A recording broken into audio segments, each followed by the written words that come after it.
Hi అండి. Hi madam. ఏపీలో ఇప్పుడు ప్రభుత్వం కొత్తది ఫామ్ అయింది కదా! సో, ఇప్పుడు దేని మీద ఫస్ట్ దృష్టి పెడతారు బాబు గారు?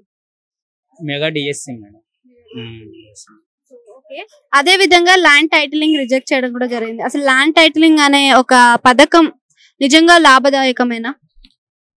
లాభదాయకం అంటే దాని గురించి మనకు పెద్దగా తెలియదు.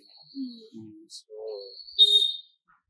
ల్యాండ్ టైటింగ్ అంటే దానికంటే ముందు ఏంటంటే స్టూడెంట్స్ చాలా మంది ఉన్నారు కాబట్టి జాబ్స్ ఏమైనా వదిలితే మంచి యూజ్ఫుల్ గా ఉంటుంది మొత్తానికి. సో, ఇప్పుడు విద్యార్థులకి కొన్ని డబ్బులు ఆగిపోవడం అంటే విద్యా విధానం నాడు నేడులో కొన్ని డబ్బుల అదేంటి ప్రాబ్లమ్స్ కూడా ఫేస్ అయ్యాయి కదా! సో, ఇప్పుడు ఆ ఫేస్ అయిన ప్రాబ్లమ్స్ కి చెక్ పడుతుంది అనుకోవచ్చా? మేడం ఏ ప్రభుత్వం వచ్చినా అవి అమలు చేయాలి మేడం. చేయకపోతే విద్యార్థులు చాలా మంది రోడ్డున పడే అవకాశం ఉంటుంది.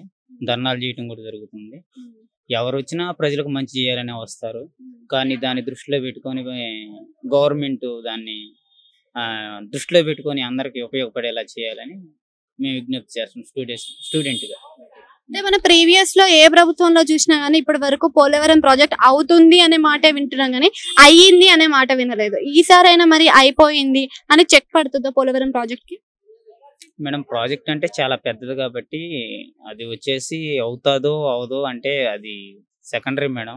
ప్రజెంట్ అయితే ఈ యొక్క పథకాలన్నీ జగన్ పెట్టిన పథకాలన్నీ ఆపకుండా వాటిని అంటే కంటిన్యూ చేసి ప్రజలకి ఉపయోగపడే విధంగా ఉంటే చాలు మేడం. పోలవరం ప్రాజెక్టు అది కూడా వన్ ఆఫ్ ది మెయిన్ రీజనే కానీ బట్ అది కూడా క్లియర్ చేస్తే బాగుండు అని మా అభిప్రాయం మేడం. క్యాపిటల్ విషయానికి వస్తే ఇక అమరావతిని కన్ఫర్మ్ చేసినట్టే అనుకోవచ్చు. అమరావతిని కన్ఫర్మ్ అని ఇంకా చెప్పలే కానీ మేడం అంటే 3 ఉన్నాయి కాబట్టి వాటిలో ఎక్కువ ప్రాధాన్యత అయితే అమరావతికి ఇస్తానన్నారు. సో దాన్ని కంటిన్యూ చేస్తారో మిగతా రెండింటిని కంటిన్యూ చేస్తారో దాన్ని బట్టి మనం అంటే డెవలప్మెంట్ విషయంలో ఇప్పుడు క్యాపిటల్ పెట్టాలన్న వైజాగ్ అనేది ఇంకా తొందరగా ఈజీగా అయ్యేది కదా, మరి అది కూడా చాయిస్ గా చేసుకునే అవకాశం ఉండొచ్చు కదా.